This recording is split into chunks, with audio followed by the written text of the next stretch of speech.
Okay, hello everybody. Today we're here in Microsoft Flight Simulator 2020 in the Cessna C152. We have a 61 nautical mile flight from Sierra Echo Golf, Penn Valley, Selinsgrove to Alpha Victor Papa, Wilkes-Barre, Scranton International. We'll be flying VFR with real weather, and we've got a wintry overcast day with some winds to deal with.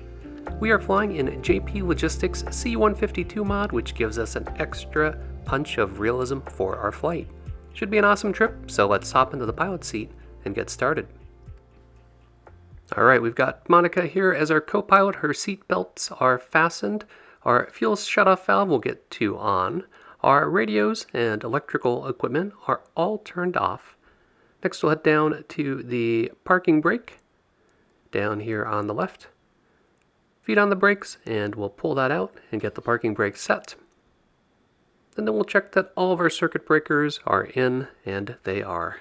Moving on to the starting engine checklist. Our mixture goes into full rich. The carb heat to the left of the throttle there is in and cold. We'll head down to the primer, and we're going to prime it with 3 strokes. Next we'll go over to the throttle and crack that open 1/2 an inch. We'll open up the window. Clear prop. Check that the prop area is clear. It is. Down here to the master switch. And my checklist doesn't have me turning on the beacon, but I always like to turn that on. Get the keys in the ignition. Feet are on the brakes. And we've got a good start. Check down here with the oil pressure, and the oil pressure looks good. Okay, we'll head back over to the master, get the alternator on, and turn our lights on. We don't need the nav lights, but I'll turn them on because it's a dark and gloomy day. I'll also turn on pitot heat just as a precautionary and get my taxi light on. Lean the mixture for ground operations. And we'll turn on our avionics. So we'll get COM1, COM2, nav1, nav2 on, and our transponder into standby. And as we dial in all the frequencies, we'll start out with ATIS from Harrisburg from liveatc.net. Harrisburg Airport information, Lima 2056, Zulu observation, wind 330 at 6, visibility 10, ceiling 7,500 broken, temperature 12, dew point 1, altimeter 3034, visual approach in use. Alright, we'll dial in that altimeter. Since we're using live weather, it should match up, and we'll verify versus field elevation. We've got winds 330 at 6 with visibility 10 and ceiling at 7,500, which is good for our flight. We'll be flying 3,500 on the way to AVP. Okay, on standby we've got 122.7, which is CTAF. We'll toggle over to that now. And then on COM2 I've got 118.25, which is Harrisburg approach. Opening up for flight, we'll take you through the flight brief. You can see we have an air mat for icing. From surface to 7,000. As we head further north, we've got icing and mountain obscuration. And you can see PIREPs for icing at 7,000 feet. We're going to fly at 3,500, so it should be warm enough at that altitude that we don't have to worry about getting into icing, but it's something to be aware of for this trip. As we zoom into Penn Valley, our departure airport, you can see it's an untowered field, winds 340 at 4, overcast 6,000. And if we tap onto the TAF, we can see that it just moves up for the ceiling as we go along in time. 35 is the best wind currently, so that's probably what the windsock will tell us.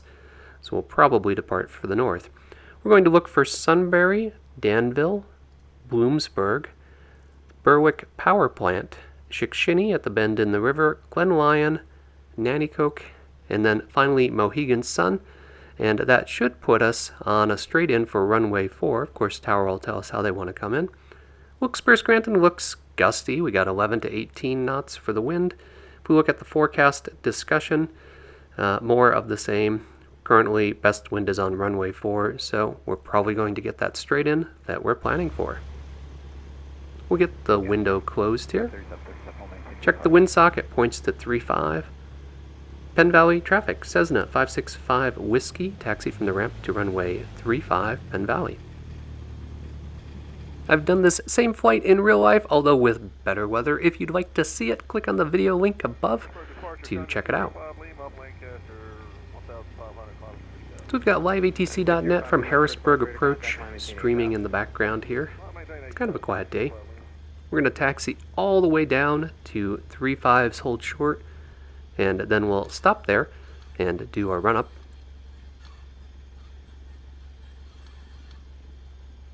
We'll verify that our flight controls are free and correct. They are. Moving on to the magneto check, we've got RPMs at 1700, we've got a good drop on mag left, back to both, over to mag right, good drop, back to both, and we've got a carbureted engine, so we'll test carb heat by pulling out the carb heat to turn it on, and there's our drop for the carb heat. Put that back in, no carb ice, looks good. We'll get all of our lights on for departure. Looks clear on the left. And on the right, Penn Valley traffic, Skyhawk 565 Whiskey, departing runway 35. We'll be doing a left downwind departure to the north at 3,500 Penn Valley. These autumn colors are brought to you by Rex AccuSeasons Advanced, which I love. It adds such great detail and flavor, and it updates itself weekly. And this is exactly what the runway looks like with Penn Valley. It actually has a bit of a slope up to it, which you can just see the gentle kind of curve going up here. So you're taking off with a slight uphill tilt. Airspeed's alive, gauges look good, we're coming up on 50, and rotate. And that was a good takeoff, if I do say so myself. Alright, we're going to fly a standard pattern for departure and depart from the left downwind. Check out the airport here on the left. I made this airport. Make our left crosswind turn. Left downwind turn. We've got the Susquehanna just underneath us. Alright, everything's looking good, so let's sit back and enjoy that awesome flight simulator scenery.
Alright, that was awesome and a lot of fun.